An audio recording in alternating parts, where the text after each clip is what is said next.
Hey everybody, welcome back to FSi DFS. I am McKinley412 looking at the 5-game Saturday slate. This is the one happening at night. This is the featured contest on DraftKings, so better, prize pools, better contests. So we're going to be going with this one rather than the early slate for the video. Pretty straightforward. I don't think there's too much to look into, so it probably won't be a super long video. But yeah, just kind of dive right into it. We'll just start off with the sheet here. Webb, he's going to be my top pitcher on this slate. He's got a discount to valdi, and he's got a great matchup going up against Colorado. Colorado is not a team that really has much of anything in terms of offense. So Webb, given the rest of the pitchers on the slate, is going to be my favorite option. I think in cash games, he should just be your first guy that you lock in. valdi, he's pretty pricey, and we do have to pay attention to his return from injury, we'll just call it like that, pitch count. I don't know why that was so tough to say, pitch count. But he was injured, as we all know, for about a month and a half. Did come back, and it was ugly. It was really bad. He only went 35 pitches. What that means for his pitch count, I'm not sure. They probably still don't want him going super deep into the games, even if he is doing really well, kind of ease him back from this injury. So if last start he got, 75, 80 pitches, I'd feel a lot more confident that, he could go 90 to 95 pitches, kind of already be back to what he normally is at. But since he wasn't able to get up to that quantity, I'm a little concerned in that he goes 70 pitches or something and they decide to pull him just to kind of ease him, save him up. They're in a massive playoff race right now. Well, division race right now. So who knows what they want to do with valdi moving forward, but that's the one concern that we do have. Great matchup otherwise. If you want to take the risk, it's Oakland, go for it. They are kind of feisty at times, but still, there's not a whole lot else on this slate. Julio, he's actually been my favorite in the mid-tier. Now, he has been very up and down. He's kind of always been that roller coaster pitcher. Last start did not go well for him at all. It was ugly. Now he's facing off against the Angels, and the Angels are just decimated by injuries. He's also faced the Angels a couple of times this season. He's done really well in each of those starts. He hasn't had that bottom floor bad game that he can typically have. So I think Julio, given the price, again, given the rest of the slate, it's only 5 games, and there's not really studs on this slate. You can't get too picky on your pitchers. So Giolito's going to be number 1. Lugo, number 2. He's been very consistent. He's had a nice floor. He's just in a really tough matchup going up against Houston, so that is a little bit of a concern. And Javier's there kind of as well. He's just kind of there, priced accordingly. He's fine. I'm not going to have a whole lot of interest in him, to be completely honest.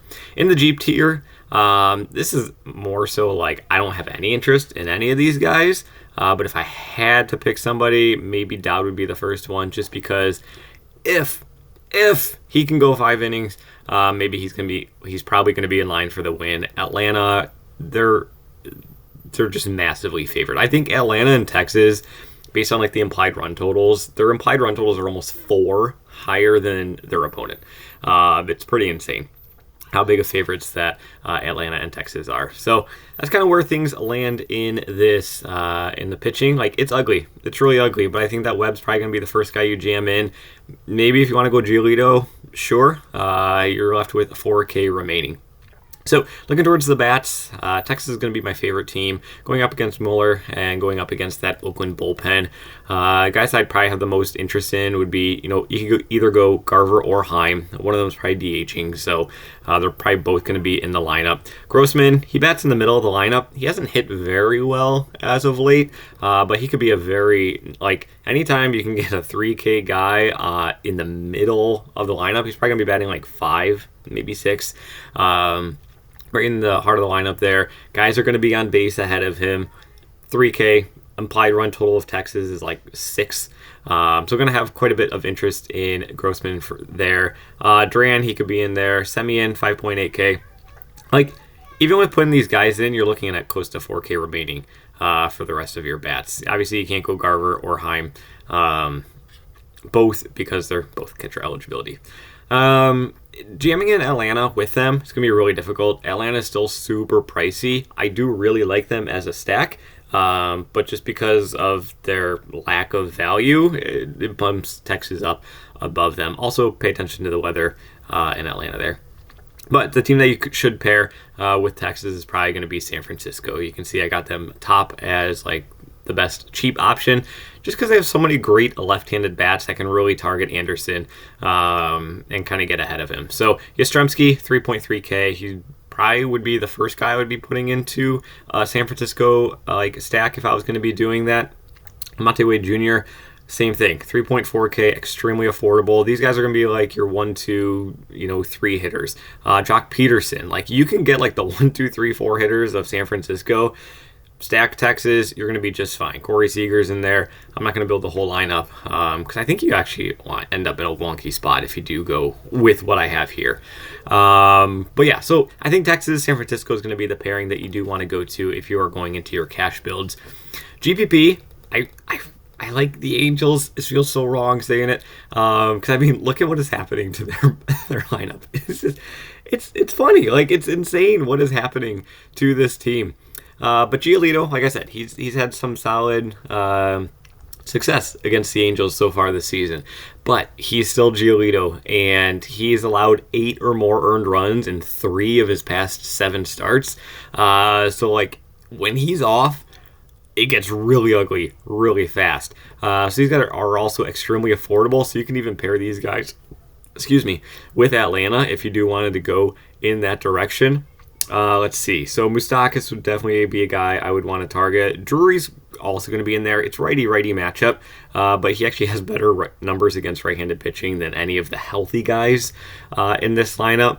I mean, Thays, you could put him in there. Escobar, I like him. Moustakas is third base eligible, so is Escobar there.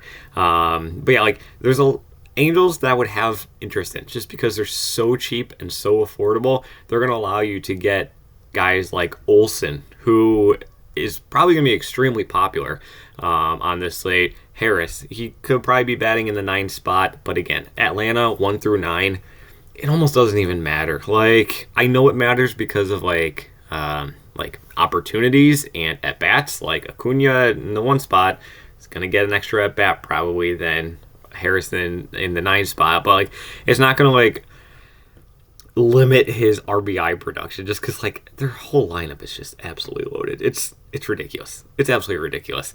But I think that the Angels could be a really intriguing GPP play just because of Giolito and how poor he can be when he is off of his game. Let's just go to his game log just for chuckles here. Yeah, allowed 9 earned runs against Minnesota last time out, 9 against Atlanta, 8 against the Mets.